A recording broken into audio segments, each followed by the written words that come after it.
Hi everyone. Today I want to talk to you about agreements. Agreements as the foundation for relationships. Relationships from the boardroom to the bedroom and everything in between. In my work, I often encounter relationships that are under great stress and actually near their end. And it's only because they haven't had very strong, explicit agreements on how the relationship is going to succeed and how it's going to behave. For the most part, as human beings, we do a lot of this by assumption. And it doesn't work out really well. I'm going to tell you right now. So, in a business example, let's say I have a CEO who has a great deal of trust and belief in his employees and gives them a lot of autonomy. Now, autonomy is awesome. People love working in a place with a great deal of autonomy. The problem is it's not always explicit enough, and there's often lacking agreements. So as a CEO, I hire you and I know you're the right person for the job and I know you well, and I say, go be the best COO that you can be.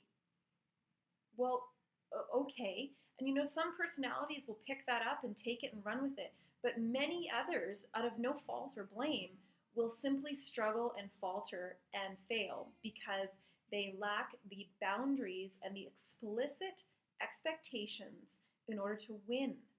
You see, explicit expectations and agreements are actually what set people up to win, not to fail. I know a lot of people feel that it's like very command and control and telling people what to do. And yes, the dark side of that is you're telling people what to do. But there is a supportive, foundational, successful way of an agreement in a relationship that's actually inviting people to win, saying, this is the measure of success. These are the behaviors I expect, and this is what I expect, and you can get from me. And when we both do that, we'll both succeed. So it's absolutely foundational and fundamental. I often see this in marriages as well. It's very, very common that in marriages, what's going on and the fundamental problems are because I have an assumed, unexpressed idea of what I want this to be like, and so does the other person. It doesn't work well. What agreements do you have in your relationships?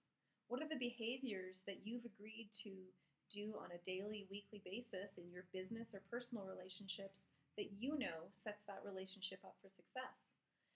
What behaviors are you expecting of the other person that perhaps are assumed and you haven't communicated? This is where we tend to fall down. Foundational to all successful partnerships and relationships is an agreement. Agreements are a simple, very explicit and clear negotiation of everything that people assume and take for granted, and is made so explicit and overt until actually at some point it becomes implicit. We just know it because we know that agreement.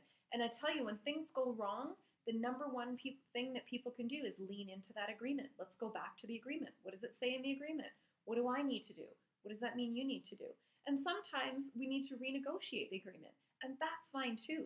But at least then you have this tool that acts as the concrete foundation as opposed to the sand foundation for your relationship to stand on. And that is how you get success in your relationships.